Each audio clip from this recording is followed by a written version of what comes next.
As reações negativas do eleitorado de direita surpreenderam o ex-presidente e seus aliados, que estão enfrentando dificuldade para calibrar as críticas. Para a gente relembrar, quando Pablo Marçal deu aquele pico no Datafolha e começou ali a bater boca com os Bolsonaro, a estratégia da família Bolsonaro era ir para cima do Marçal.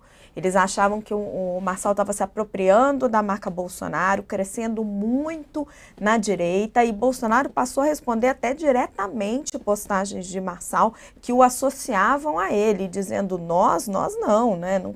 Não tem nós aqui. Só que aí veio a decisão da Justiça de suspender as redes de Pablo Marçal. E muita gente na direita começou a gritar censura, né? Ignorando ali o fato de que tem uma acusação contra Pablo Marçal de que ele estaria promovendo abuso de poder econômico. Esse embate, né, entre as regras eleitorais e a questão da liberdade de expressão, ele é antigo, ele vem aí desde 2018, pelo menos, entre a direita e a esquerda. Só que os Bolsonaro ficaram naquela saia justa, porque eles, pela primeira vez, estavam do lado do candidato que estava sendo prejudicado por alguém que estava burlando as regras. Ficaram quietos um tempão, depois Bolsonaro veio a público, dizendo que era contra qualquer tipo de censura, e a partir daí não bateram mais no Pablo Marçal. E a Mônica mostra aqui nessa apuração que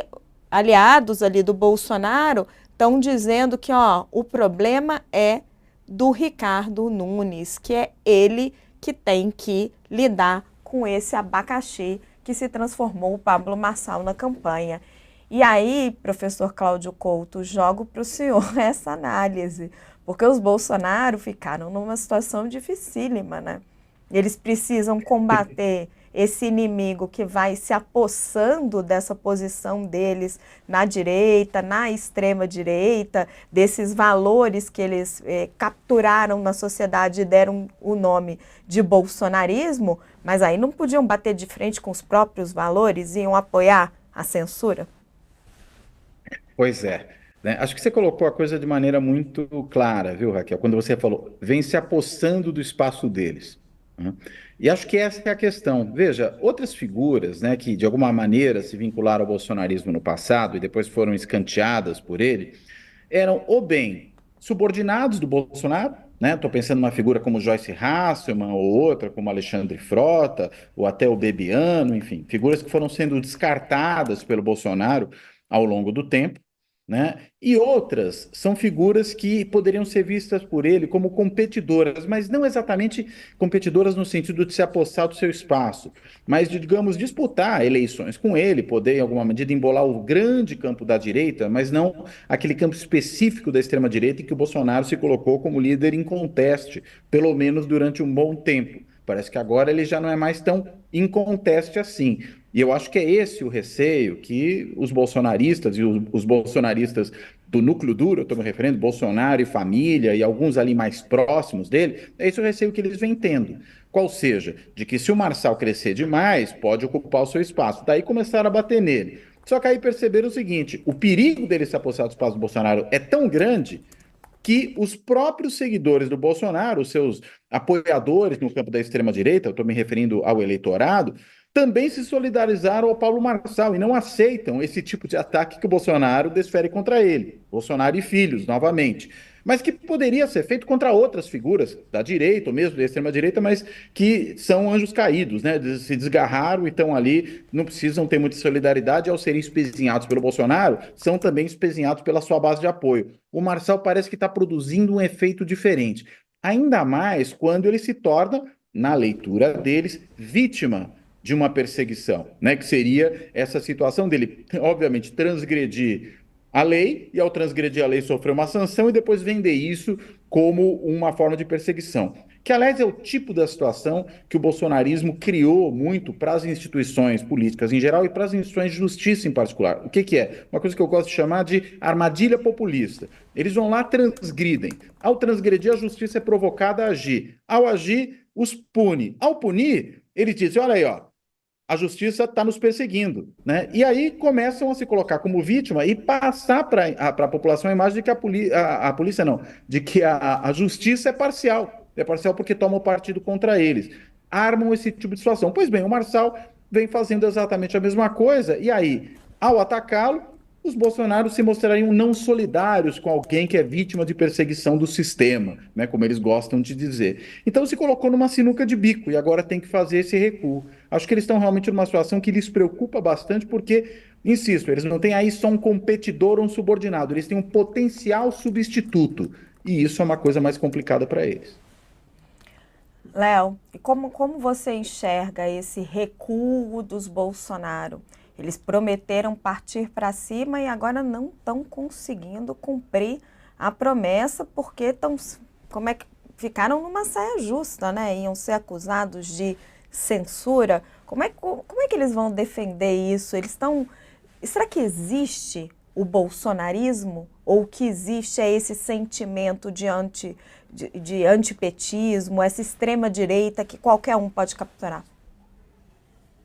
Então, eu tenho uma avaliação um pouco diferente. Eu acho que eles foram para cima mesmo, provocaram, marcaram o território, né? Fizeram, tipo, quebraram, compraram mais brigas com o Pablo do que inclusive apareceu na imprensa. Eu vi outros arranca-rabos, outras faíscas também saírem aqui e ali entre pessoas, aliados deles direto de ambos os lados, né? Houve bastante arranca-rabo.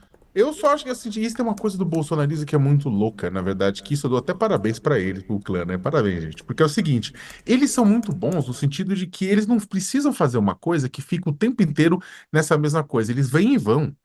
Durante o governo deles fizeram isso o tempo inteiro. O pessoal falou: não, agora o bolsonarismo é isso, agora o bolsonarismo foi pra lá, agora o bolsonarismo foi pra cá. Não, eles vão agir de acordo com a necessidade dele de forma pontual. Ah, mas qual que é a estratégia de longo prazo deles? Gente, eles não têm estratégia de longo prazo. O bolsonarismo não funciona assim. O bolsonarismo sempre foi muito reativo. Então, acontece o negócio, eles vão reagir. Inclusive, eles são reativos, inclusive, para o público deles, e sempre foi assim. Tem muita coisa que o Jair, Eduardo, Carlos, Flávio, entre outros, sempre fizeram, simplesmente porque o público deles estava clamando que fizessem. Há uma coisa retroalimentada de ambos os lados, não é só que eles manipulam o rebanho também diz que o vaqueiro vai ter que, para onde o vaqueiro vai ter que tocar a boiada. Então, o que acontece? Eu não acho simplesmente olha, não, tá mais complicado, então eles têm que tomar cuidado. Não, eles deixaram claro, eles foram para cima, né? Deixaram claro, brigaram, bateram, sabe? O Pablo respondeu à altura. Esse final de semana chamou o Bolsonaro de sistema ao lado de Lula, ao lado de outros, depois afagou, etc e tal. Então, o que acontece é o seguinte: eu acho que houve, né, um ataque. Aconteceu é que com a suspensão das redes sociais do Pablo Marçal, naquele momento, você gera para a família Bolsonaro uma situação que, claro, que eles não podem concordar. No começo, até um ou dois aliados de Bolsonaro, né, não foram para. Tentaram dar uma. Sabe, tentar continuar criticando o Marçal e ao mesmo tempo criticar a questão das redes, mas é que tá, com essa questão das redes, eles tiraram o pé, porque para eles tem uma questão maior, né? Eles estão brigando com a justiça eleitoral há mais tempo, então eles não vão entrar, não vão brigar com o Pablo exatamente neste ponto aqui. Mas não tenha dúvida nenhuma, não tenho dúvida nenhuma. Se o Pablo Marçal continuar avançando sobre o público deles, né, sobre aquilo que eles acham que é o bolsonarismo, eles vão sair de novo e vão atacar o Pablo Marçal. E mais do que isso, né? O Bolsonaro deve entrar na campanha do Nunes mais fortemente, vai gravar coisa, vai atuar, o Eduardo também junto às redes sociais, né? Então, assim, a família vai atuar. Eu acho que eles vão atacar o Pablo quando for para necessário atacar. Então, só para o pessoal lá na frente, as pessoas vão chegar e falar: não, olha, o Bolsonaro mudou de ideia. Não é que mudou de ideia, eles são assim, eles vão atuar de forma pontual, de acordo em reação a X, Y, Z. Então, o que acontece? O Marçal, inclusive, nesse último, né, no final de semana, o que o Marçal fez? Começou a distribuir: olha, meu sonho é Bolsonaro presidente, Tarcísio governador e eu prefeito. Sabe quem ficou puto? A família Bolsonaro e o Tarcísio, né? Por quê? Porque é o seguinte, isso aqui é só para inglês ver. O Marçal, uma vez se tornando prefeito, ele se torna presidenciável, por conta própria, sem a ajuda do Jair. E hoje o presidenciável é o Tarcísio, não é nem o Bolsonaro que está com suspenso. O Marçal falou, não, eu na prefeitura vou ajudar, né, a mudar essa realidade sobre o Bolsonaro. O quê? Vai matar todo o Supremo Tribunal Federal e o TSE? Não vai. Não vai sair, não vai mudar isso.